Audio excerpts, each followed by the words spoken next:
Hi అండి. Hello అందరికీ. Welcome to smiley world. ఈరోజు మరొక ఇంపార్టెంట్ అయిన అప్డేట్తో మీ ముందుకైతే వచ్చేసాను. ఈరోజు మనం డిస్కస్ చేయబోయే టాపిక్ అయితే కనుక రేషన్ కార్డ్స్ అండి. మన రాష్ట్రంలో అయితే రేషన్ కార్డులు నమోదు ప్రక్రియ అయితే స్టార్ట్ అయిందండి. అవి ఏమేమి స్టార్ట్ అయ్యాయి, దేనికి సంబంధించి ఏ డాక్యుమెంట్స్ కావాలి, ఇవన్నీ కూడా ఈ వీడియోలో అయితే చర్చిద్దాం.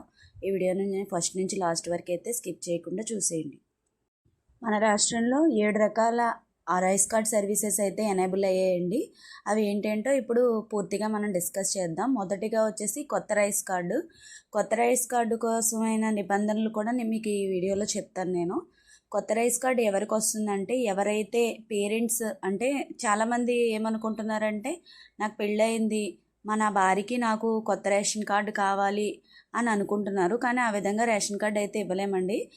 ఎందుకంటే ఆల్రెడీ అబ్బాయి అయితే కనుక పేరెంట్స్ రేషన్ కార్డులో ఉంటున్నారు, అమ్మాయి ఏమో వాళ్ళ పేరెంట్స్ రేషన్ కార్డులో ఉంటున్నారు. కాబట్టి వీళ్ళిద్దరికీ కొత్తగా న్యూ రైస్ కార్డ్ అయితే ఇవ్వడం జరగదు. దీన్ని ఎలా చేస్తామంటే, అమ్మాయిని తీసుకొచ్చి ఎవరైతే అత్తగారు మామగారు నెక్స్ట్ వాళ్ళ హస్బెండ్ ఏ కార్డులో అయితే ఉంటున్నారో ఆ కార్డులో ఆ పర్సన్ అయితే యాడ్ చేస్తాము. ఈ విధంగా మాత్రమే న్యూ రేషన్ కార్డ్ తర్వాత దాన్ని స్ప్లిట్టింగ్ చేస్తాము. ఆ విధంగా వాళ్ళిద్దరికీ న్యూ రేషన్ కార్డ్ అనేది జనరేట్ అవుతుంది. అంతేగాని అబ్బాయి పేరెంట్స్తో ఉండి వాళ్ళకైతే కొత్తగా న్యూ రేషన్ కార్డ్ అయితే జనరేట్ అవ్వదండి. ఇది అందరూ గమనించగలరు. న్యూ రేషన్ కార్డు కావాలంటే కనుక ఖచ్చితంగా వాళ్ళు ఆంధ్రప్రదేశ్లో నివాసితులై ఉండాలండి. మళ్ళీ అదే కాకుండా వాళ్ళు ఏ సచివాలయం పరిధిలో అయితే మ్యాపింగ్ అయి ఉన్నారో, అంటే ఇంతకుముందు వాలంటరీ వ్యవస్థ ఉన్నప్పుడు కూడా మనకి ఫ్యామిలీ డీటెయిల్స్ అని వాళ్ళు నోట్ చేసుకునేవారండి ఫోన్లో యాప్ ద్వారా.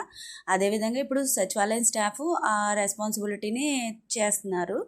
వాళ్ళు కూడా సచివాలయం స్టాఫ్ ఎవరికైతే కుటుంబాలని ట్యాగ్ చేసుకున్నారో వాళ్ళ దగ్గర ఎక్కడైతే మ్యాప్ అయ్యి ఉందో ఆ సచివాలయం పరిధిలో మాత్రమే మీకు కొత్త రేషన్ కార్డు అవ్వడానికి మీరు అర్హులుగా ఉంటారు.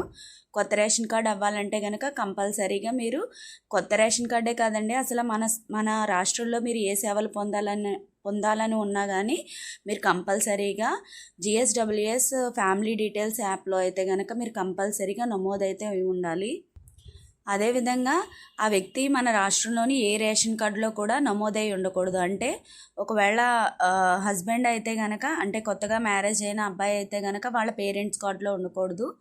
అదే ఒకవేళ అమ్మాయి అయితే కనుక వాళ్ళ పేరెంట్స్ కార్డులో ఉండకూడదు. ఆ విధంగా అయితేనే మనకి కొత్తగా రేషన్ కార్డు అనేది వస్తుంది.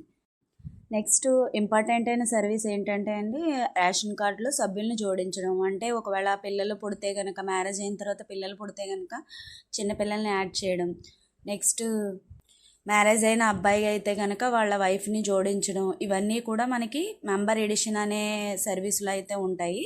ఒకవేళ పిల్లల్ని యాడ్ చేయాలనుకుంటే కనుక వాళ్ళ ఇద్దరికీ కంపల్సరీగా, ఎవరైతే పిల్లల్ని యాడ్ చేయాలనుకుంటున్నామో ఆ అబ్బాయికి కానీ అమ్మాయికి కానీ compulsory date of birth certificate అనేది ఉండాలండి. నెక్స్ట్ ఆధార్ కార్డ్ అయితే మ్యాండేటరీ, పేరెంట్స్ ఆధార్ కార్డ్స్ కూడా ఉండాలి. దీని ద్వారా మీ రేషన్ కార్డులో పిల్లల్ని అయితే జత చేయడం జరుగుతుంది. ఒకవేళ కొత్తగా పెళ్లి కూతురికి సంబంధించిన మ్యారేజ్ సర్టిఫికేట్ అయితే వాళ్ళ వివాహ సమయంలో మ్యారేజ్ రిజిస్ట్రేషన్ అయితే చేసుకుని ఉండాలండి. ఆ మ్యారేజ్ రిజిస్ట్రేషన్ కూడా మీకు దగ్గరలోని రిజిస్టర్ ఆఫీస్లో చేస్తారు. రిజిస్టర్ ఆఫీస్లో చేసిన మ్యారేజ్ రిజిస్ట్రేషన్ సర్టిఫికేట్ ఇస్తారు మీకు. ఆ రిజిస్ట్రేషన్ సర్టిఫికేట్ ఉండాలి. మ్యారేజ్ అయినప్పుడు ఫోటో కూడా మీకు కంపల్సరీగా ఉండాలి. అలా అయితేనే పెళ్ళైన నవవధుని యాడ్ చేయడం జరుగుతుంది. మీరు ఏ సచివాలయం పరిధిలో అయితే యాడ్ చేయించుకోవాలనుకుంటున్నారో మీ అడ్రస్ కూడా, అంటే ఆధార్ అడ్రస్ కూడా కంపల్సరీగా ఆ సచివాలయం సంబంధించిందిగా ఉండాలి. ఆ సచివాలయం పరిధిలోనే ఉండాలి. అటువంటప్పుడు మాత్రమే మీకు ఈ ఎడిషన్ అనేది జరుగుతుంది. నెక్స్ట్ థర్డ్ సర్వీస్ ఏంటంటే రేషన్ కార్డ్ స్ప్లిట్టింగ్ అండి. రేషన్ కార్డ్ స్ప్లిట్టింగ్ ఆప్షన్ ఎవరికైతే ఉంటుందంటే, అప్పుడు ప్రజా సాధికార సర్వే జరిగేదండి 2019కి ముందు. ప్రజా సాధికార సర్వే ద్వారానే మొత్తం అన్ని కుటుంబాలన్నింటినీ ట్యాగ్ చేశారు. ఆ సర్వేలో ఎవరైతే స్ప్లిట్ అయి ఉన్నారో వాళ్ళకి మాత్రమే స్ప్లిట్టింగ్ చేయడానికి ఆప్షన్ ఇచ్చారు. ఇప్పుడు మన హౌస్ హోల్డ్ మ్యాపింగ్ అనుకుంటున్నాం కదండి, అందులో స్ప్లిట్టింగ్ లేని వాళ్ళకి ఈ స్ప్లిట్టింగ్ అనేది జరగట్లేదు ఇప్పుడు. నెక్స్ట్ బియ్యం కార్డులోంచి మెంబర్ని తొలగించడం అండి, అంటే మెంబర్ డిలీషన్ అనేది మన రాష్ట్రంలో కేవలం చనిపోయిన వ్యక్తులు మాత్రం తీసేవేయడానికే వాళ్ళకి ఆప్షన్ ఇచ్చారు. అది కూడా వాళ్ళ డెత్ సర్టిఫికేట్ పెడితేనే మనం డిలీషన్ అనేది చేయగలము.